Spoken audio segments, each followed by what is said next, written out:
Get ready for the countdown. 10, 9, 8, 7, 6, 5, 4, 3, 2, 1, 0. It's still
Welcome, everyone. Welcome to the 100th episode of the Still Real Tush Show, and we are live on TalkShoe.com. If you're listening to us live, thank you for joining us. I am the champ, Jeff Peck, and joining me this week on this special live edition of the Still Real Tush Show, celebrating our 100th episode Listener Appreciation Night. Welcome back, the one and only Benny Lopez. Benny, this is friggin' awesome, huh? Oh, this is phenomenal. I got the bubbly popped. I'm ready to go. This is an epic night here for the Still Real Tush Show. Never, ever in the history of this show have we gone live. Ever since day one, when Eric and I started the show back in February 2010, everybody wanted to know when we were going to go live, if we ever got to take in callers, and all this good stuff. And we never have done it. I would always ask around for people and what they thought. A lot of people loved that we would do shows where it would just be basically fans talking, like what we're going to do tonight, and no listener interaction, because most wrestling shows, you know, you get the phone calls and all that stuff. It would just be Eric, myself, Captain, Benny, Brett, John, whoever joins us, and we just talk for an hour, and we talk wrestling, and it's transcended rather well with the fans over the last 100 episodes, and for everybody who's joined us along the way on this awesome ride, we thank you. And I always felt like when it was time to go live for that very first time, would have to be our 100th episode. And to be frank, this is the very first time we're on TalkShoe. We're live. The chat room's wide open. Twitter and all that stuff. And I have a history of doing live shows on the Wheelhouse, back in the old Wheelhouse days when we were on Blog Talk Radio. And that was a different ball game because I could be in the studios, and I could be the guy that's bringing up the callers or reading the chat room, Benny, and I got nobody else here tonight, so it's just me in the studio. And like I said before, if you don't know by now, we're live. So it's going to be, I'm sure there's going to be a little bit of live quirks along the way. I'm interested to see what it's like when we bring the first caller onto the show here. Yeah, I'm excited, a little bit nervous, but should be fun. Yeah, this is the first time we've been back here in regular format. The last couple of weeks here, about 3 or 4 weeks, we've been doing a lot of holiday schedule stuff. Hopefully you guys really enjoyed those shows.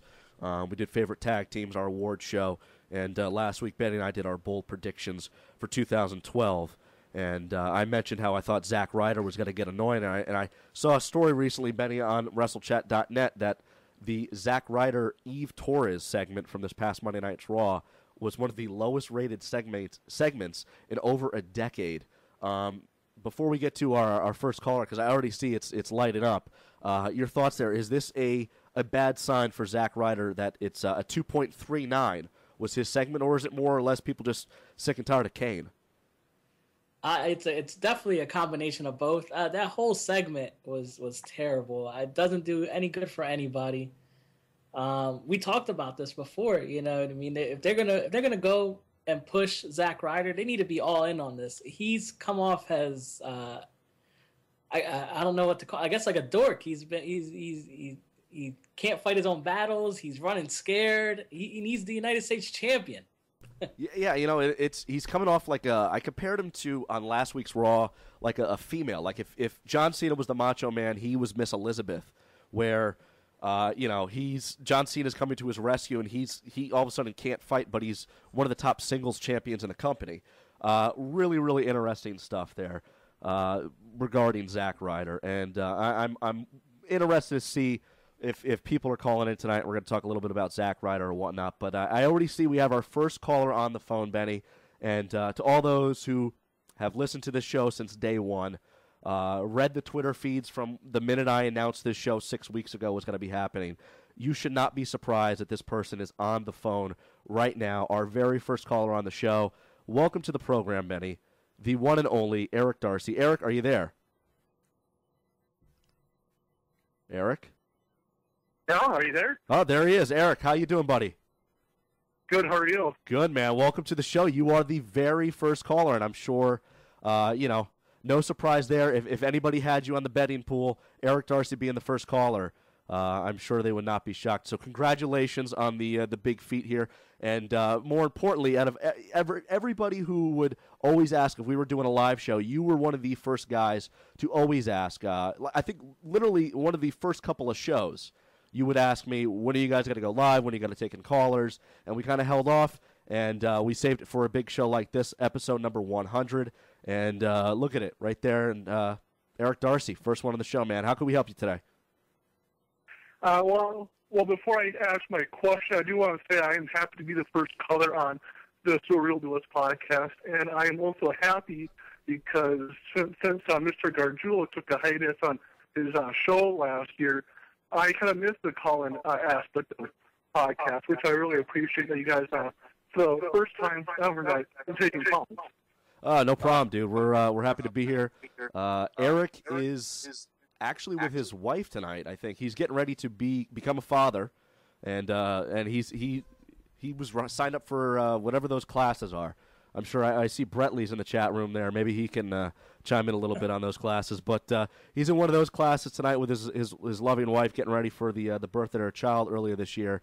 But I'm sure if Eric was here, he would be very happy to hear that Eric Darcy was the very first caller on the show. So with that being said, Eric, what can we do for you? What do you want to talk about today?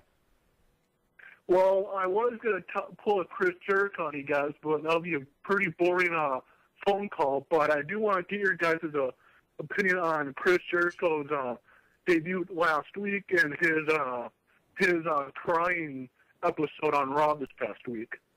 Interesting question there, right to start off. No surprise there that Darcy is got to go with the Chris Jericho question right off the bat. I don't know what to think about this whole angle right now, Benny. I'm kind of digging it. I know a lot of people, when he first came out, Jericho, he kind of surprised everybody. For me personally, I was really surprised that he was coming out as a face, number one, and was like getting into the crowd. And then as time wore on, I was not shocked that we were witnessing what I would figure would be the beginning of a little bit of a heel turn.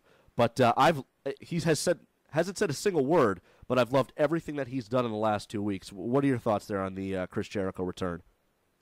I like it, man. I think it's a nice change of pace, something different, and it kind of, if you look at it, it's a polar opposite of what CM Punk is. If they are going this route of a CM Punk versus Jericho feud, you got CM Punk with the pipe bomb, the voice of the voiceless, and here's Jericho not saying a word. Yeah, how awesome is that? I mean, not saying a word at all, yet is the most talked about segment every week on Raw since he's returned last week. Where do you think this ends up? Oh, it's definitely a heel turn. Well, not even a heel turn. He'd have to be a face to have a heel turn. He left a heel. He's coming back as a heel. It's just he's pretty much proving everything that he said before when he left. How fans are hypocrites. They're gonna cheer for him and forget everything that he's done because he's pandering to them like all their heroes do, and he's just gonna pretty much make everybody look like idiots at the end of the day. Yeah, that's what I'm thinking too. Eric, you're still on the line there. What did you think? You're the big Jericho-holic. Everybody knows you on this show as being the big Jericho fan. What did you think of his return and the follow-up on this past week's Monday Night Raw?